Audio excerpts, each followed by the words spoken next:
I believe that housing is a right. Everybody should have the ability to go home at the end of the night, have that safe and secure spot where they can rest their head on a pillow and rejuvenate for the next day. I believe that housing is a right, and the truth is that a right is not afforded to everyone. Right now we've got values that are going up, rents rising through the roof, and people are being displaced from some of the communities that they've made wonderful to begin with. And that's not okay, and I believe that cities have a role right now, especially with this gridlock at state and federal legislatures, to step in and to be a champion for those who are struggling and for those that are not afforded the right of housing. And so we're putting a record amount of funding into my 2019 budget for affordable housing, and it won't stop there. We've got a lot of work to do.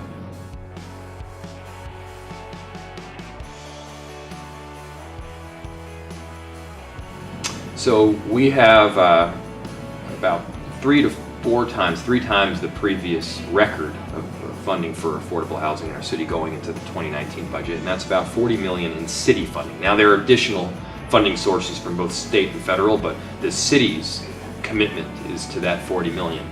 And specifically, one of the big things we need to be working on is deeper affordable housing, deeply affordable housing. Because right now we do a whole lot of affordable, or some affordable, but the vast majority of it is at what's called 50 and 60% of area median income level.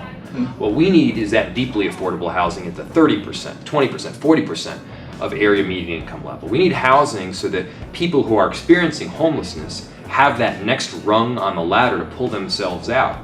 Right now, we've got a homeless population in our city that they are working.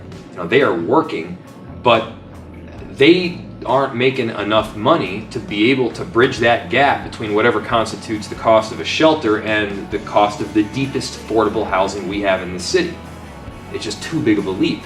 And so we collectively, we're perpetually keeping them as homeless. And not only is that the wrong decision, it's immoral. Again, I believe housing is a right. Everybody deserves that safe place. It's also financially really dumb because it costs about 3 times as much. It costs 3 times as much to have a person on the street cycling through shelters and hospital stays and sometimes jail than it does just to give them a home. And so if we have that ability to produce that deeply affordable housing, to give them that next rung on the ladder, we absolutely should do it.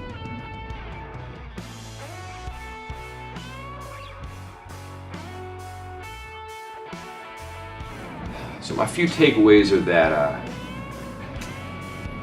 it's easy to get caught up on some of these bigger ticket items. The 2019 budget, funding for so-and-so affordable housing project or so-and-so development. But sometimes the biggest impacts that you have are on those small exchanges that you have with people. Sometimes the biggest impacts aren't the large-scale thing that's broadcast on as a headline in the Star Tribune. It's the small interactions, and the people are struggling. They're trying to find work. They're trying just to get from day to day. And when you don't have those basic level needs that are met, it's depressing. And I do think there's a lot we can be doing, and there's a lot more we should be doing.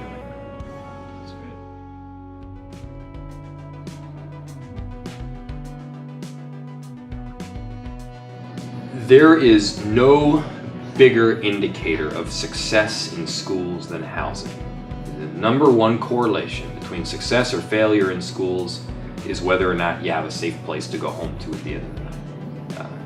And as much as 8.5% of our school-age population is either experiencing homelessness or has pretty significant housing instability. And that impacts the whole classroom, It impacts these kids, it impacts the rest of the classroom. It's not like these kids, they walk into the classroom as a blank slate. If you got a good teacher, that means success. If you got a bad teacher, well, you're doomed. No, these kids, they're walking into the classroom with all the successes and failures of society, and some of these failures, I think we can account for. One of them is housing. And so we're going to be investing $3.3 million to make sure that some of these kids who are experiencing homelessness or housing instability have that stability from the very beginning. It's called our Stable Homes, Stable Schools Initiative. And I do believe that it's one of these kind of interjurisdictional approaches between the City of Minneapolis, Minneapolis Public Housing Authority, and Minneapolis Public Schools that'll really be successful. And hopefully it'll work elsewhere as well. That's great.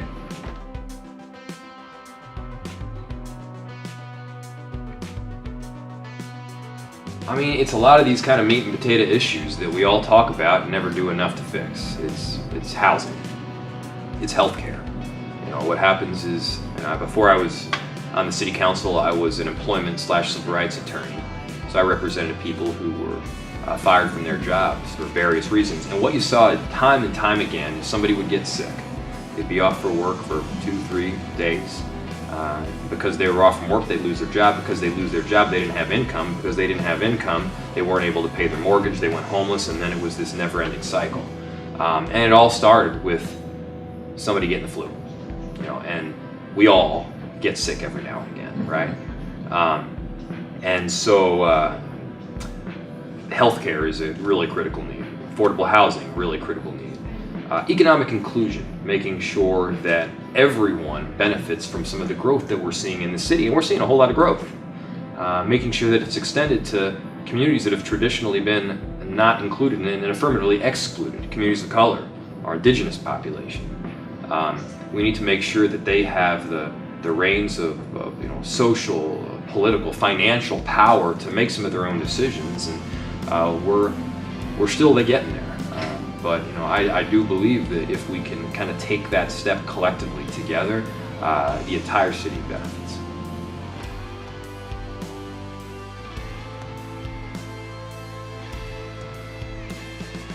My mind's on homelessness right now, and so we're doing a lot of work with our shelters that we have in the city to make sure that they can get adequate shelter for now, with obviously the end goal of a long-term affordable housing at that deeply affordable housing level. We're working to make sure that people have the necessary health, and when I say health, I don't just mean the ability to get health care. I'm also talking about some of those proactive measures, access to fresh fruits and vegetables, not having these cross sections of poverty and pollution that we have in certain poor areas of the city. Making sure that those who are polluting in these poor areas are tagged with it, and that money can then go to further enhancing green initiatives that we have in these areas.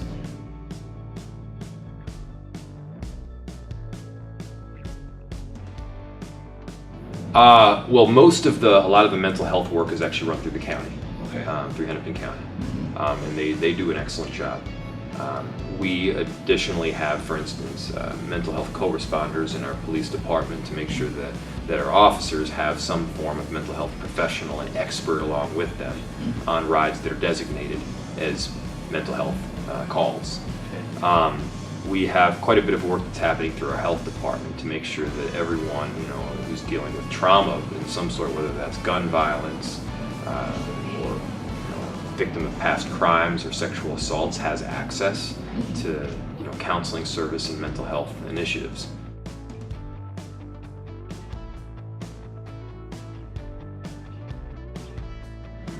Get involved.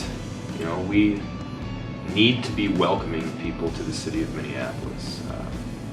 We need to be recognizing that nobody is invisible. If you're undocumented, you are not invisible. You are a neighbor, you are a friend, you're a family member. If you're experiencing homelessness, you are not invisible. You are a neighbor, you are a friend. And even if you're coming in from out of town and you decide to move here, you're welcome. And there's a whole lot of work that I think we as a city can do to kind of be that beacon of hope and inclusivity, an example for the rest of the country to follow.